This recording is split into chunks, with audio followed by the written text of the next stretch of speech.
इसमें यही बात पूरे हमने अपनी कमजोरी को स्वीकार तो किया ही कि हमारे अध्यक्ष मनीष यादव जी, जिनको पटना यूनिवर्सिटी के छात्रों ने और पटना ने चुनाव जिताया था, उसके बाद हमने बहुत काम किए, बहुत संघर्ष किए विमेंस कॉलेज के लिए, अन्य सवालों पर, एडमिशन के मामले को लेकर। और जब भी पटना में बाढ़ और कोरोना आई, हमारे छात्रों ने हमारा सबसे ज़्यादा साथ दिया। जब भी कोई आंदोलन हुई, यूपीएससी का, बीपीएससी का, छात्र हमेशा लड़ते रहे। हम उसको सही तरीके से पहुंचाने की, हमारा जो लीडरशिप था, शुरू में हम गौतम आनंद चुनाव लड़े, फिर हमारे उस वक्त चांद बने, फिर हम चुनाव लड़े, फिर हम उस वक्त भी 2 पैनल पर थे, पहली बार भी पैनल पर थे, तीसरे बार हम पैनल पर थे, अध्यक्ष हम चुनाव जीते, चौथे बार कहाँ कमी रह गई।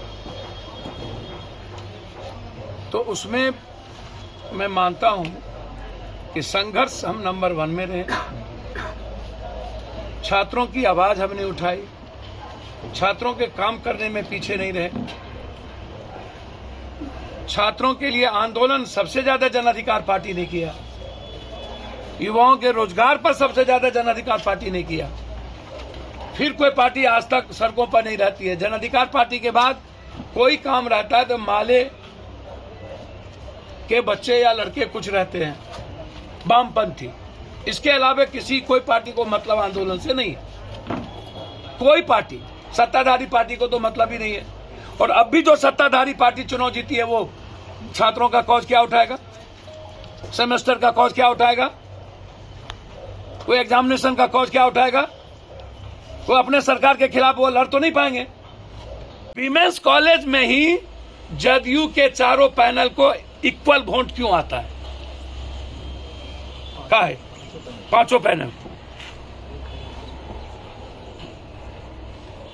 क्या है? इस चुनाव में नंबर 1, नंबर 2 डायरेक्ट अपनी अपनी पार्टी के चुनाव की जीत पर लड़ रहे थे। हमारा संगठन कंप्लीट छात्र इकाई चुनाव लड़ रही थी। हमने कहीं एक बार भी 20-20 एमएलए लगाए गए थे आरजेडी की तरफ से, जदयू की तरफ से पूरे ललन बाबू का नेतृत्व और उमेश जी देख रहे थे। और हमारा सिर्फ छात्र लीडरशिप और हमारे प्रभारी।